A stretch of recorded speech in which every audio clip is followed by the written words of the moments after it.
सरकारी कर्मचारियों के लिए राहत भरी खबर सामने आई है। केंद्र सरकार ने महंगाई भत्ते यानी डीए में 2% की बढ़ोतरी को मंजूरी दे दी है।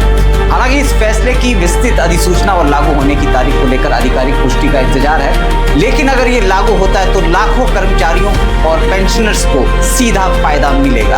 आपको बता दें, रिपोर्ट्स के मुताबिक केंद्र सरकार ने कर्मचारियों के महंगाई भत्ते यानी डीए में 2% की बढ़ोतरी को मंजूरी दी है। आज कैबिनेट की बैठक हुई थी जिसमें प्रधानमंत्री समेत तमाम गृह मंत्री हो चाहे वित्त मंत्री हो, तमाम लोग उसमें मौजूद थे। सीसीएस की बैठक हुई थी और जिसके बाद ये फैसला लिया गया कि अब 2% जो डीए है उसको बढ़ा दिया गया, यानी कि अभी मौजूदा 58% से बढ़कर 60% तक डीए पहुंच सकता है। इसका लाभ करीब 1 करोड़ से ज़्यादा कर्मचारियों और पेंशनर को मिलने का अनुमान है। अब अगर इस बात करें जो तनख्वाह है, जो सैलरी है, उस पर इसका किस तरह से इम्पैक्ट पड़ेगा। अगर किसी कर्मचारी की बेसिक सैलरी मान लीजिए 50,000 रुपये है तो 58% डीए के हिसाब से उसे करीब 29,000 रुपये मिलते हैं।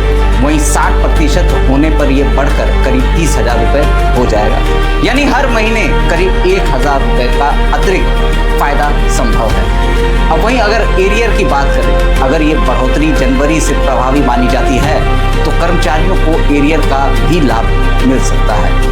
हालांकि एरियर को लेकर अंतिम फैसला आधिकारिक आदेश के बाद ही साफ होगा, लेकिन ये एक बड़ा फैसला माना जा रहा है। केंद्र सरकार आमतौर पर साल में 2 बार जनवरी और जुलाई में डीए और डीआर में संशोधन करती है। ये बढ़ोतरी महंगाई दर के आधार पर तय की जाती है। इस बार घोषणा में देरी को प्रशासनिक प्रक्रिया से जोड़कर देखा जा रहा है।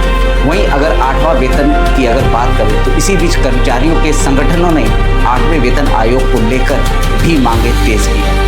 फिटमेंट फैक्टर बढ़ाने की मांगे की जा रही है। हालांकि सरकार की ओर से अभी तक 8वें वेतन आयोग पर कोई आधिकारिक घोषणा नहीं की गई है, लेकिन आज की जो कैबिनेट बैठक हुई है उसमें कैबिनेट बैठक में अन्य प्रस्तावों पर भी चर्चा हुई है और कई सारे फैसलों पर मंजूरी की खबर आई है, जिसमें बात करें सॉवरेन मैरीटाइम फंड और ग्रामीण सड़क योजना से जुड़े फैसले शामिल बताए जा रहे हैं। लेकिन इन सभी फैसलों का पूरा विवरण आधिकारिक रिलीज के बाद ही स्पष्ट होगा। तो कुल मिलाकर डीए में संभावित बढ़ोतरी से कर्मचारियों को राहत मिलने की उम्मीद है, लेकिन अंतिम लाभ और गणना सरकार के आधिकारिक आदेश जारी होने के बाद ही पूरी तरह साफ होगी। आप लोग बने रहिए हमारे साथ और देखते रहिए सार सनाव। नमस्कार।